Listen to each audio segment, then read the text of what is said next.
Bacaan dari kitab pertama Raja-Raja. Pada waktu itu, sungai Kerit menjadi kering, sebab hujan tiada turun-turun di negeri itu. Maka datanglah sabda Tuhan kepada Elia. Bersiaplah, pergi ke Sarfat yang termasuk wilayah Sidon, dan diamlah di sana.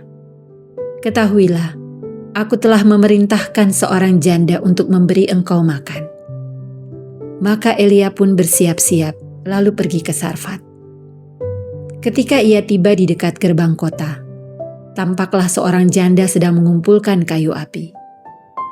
Elia berseru kepada perempuan itu, "Cobalah, ambilkan daku sedikit air dalam kendi untuk kuminum." Ketika wanita itu pergi mengambil air, Elia berseru lagi, "Cobalah, ambil juga bagiku sepotong roti." Wanita itu menjawab, "Demi Tuhan Allahmu yang hidup, sesungguhnya tiada roti padaku sedikit pun, kecuali segenggam tepung dalam tempayan dan sedikit minyak dalam buli-buli. Sekarang aku sedang mengumpulkan 2-3 potong kayu api. Sebentar lagi aku pulang dan mengolahnya bagiku dan bagi anakku. Dan setelah kami memakannya, maka kami akan mati."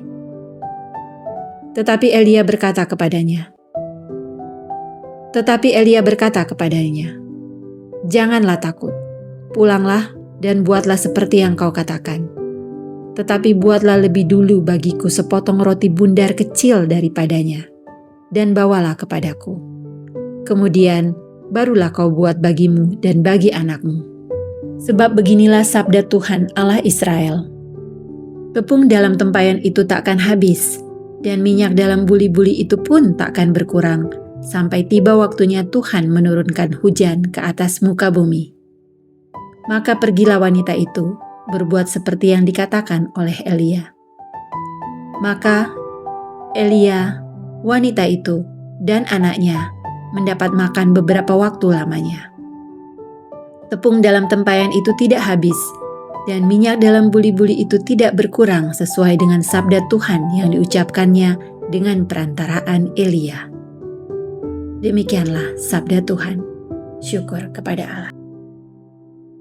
Biarlah cahaya wajah-Mu menyinari kami ya Tuhan. Biarlah cahaya wajah-Mu menyinari kami ya Tuhan. Apabila aku berseru, jawablah aku ya Allah, yang membenarkan daku. Engkau memberi kelegaan kepadaku di saat kesesakan. Kasihanilah aku dan dengarkanlah doaku. Hai orang-orang, berapa lama lagi kemuliaanku dinodai? Berapa lama lagi kamu mencintai yang sia-sia dan mencari kebohongan? Biarlah cahaya wajah-Mu menyinari kami ya Tuhan. Ketahuilah, Tuhan telah memilih baginya seorang yang Ia kasihi. Apabila aku berseru kepadanya, Ia mendengarkan. Biarlah kamu marah, tetapi jangan berbuat dosa. Berkata-katalah dalam hati di tempat tidurmu, tetapi tetaplah tenang. Biarlah cahaya wajah-Mu menyinari kami ya Tuhan. Banyak orang berkata, "Siapa akan memperlihatkan yang baik kepada kita?" Biarlah cahaya wajah-Mu menyinari kami ya Tuhan. Engkau telah memberikan sukacita kepadaku, lebih banyak daripada yang mereka berikan di saat mereka kelimpahan gandum dan anggur. Biarlah cahaya wajah-Mu menyinari kami ya Tuhan.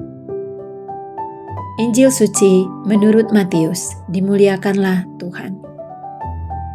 Dalam khotbah di bukit, Yesus bersabda, "Kalian ini garam dunia. Jika garam itu menjadi tawar, dengan apakah dapat diasinkan? Tiada gunanya lagi selain dibuang dan diinjak-injak orang. Kalian ini cahaya dunia. Kota yang terletak di atas gunung tidak mungkin tersembunyi.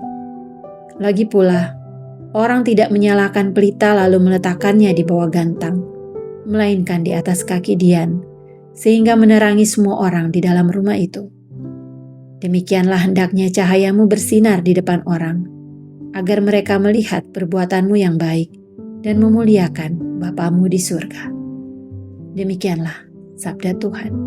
Terpujilah Kristus. Panggilan hidup setiap orang adalah untuk menjadi garam dan terang dunia. Kita sebagai pengikut Yesus juga memiliki tanggung jawab yang sama.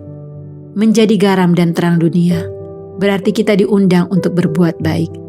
Untuk menjadi garam dan terang dunia, bisa diusahakan melalui perbuatan baik terhadap sesama. Apakah hati kita memiliki semangat untuk melakukan kebajikan tanpa memandang suku, bangsa, dan agama? Marilah kita berdoa. Allah Bapa Maha Kasih, kami Kau perbarui dengan santapan sabda dan tubuh putramu. Semoga kami tidak pernah berhenti memuliakan nama-Mu melalui setiap perbuatan kami yang baik, sampai kami semua bersatu di dalam kerajaan-Mu. Dengan pengantaran Kristus Tuhan kami. Amin. Allah sungguh manusia. Ya Bapakku, jikalau cawan ini tidak mungkin lalu, kecuali apabila aku meminumnya, jadilah kehendak-Mu. Matius 26 ayat 42. Apakah Yesus sungguh bisa merasa takut? Kita perlu ingat bahwa Yesus adalah Allah dan manusia. Kendati Ia memiliki kuasa ilahi, tetapi sisi kemanusiaannya juga tinggal bersamanya.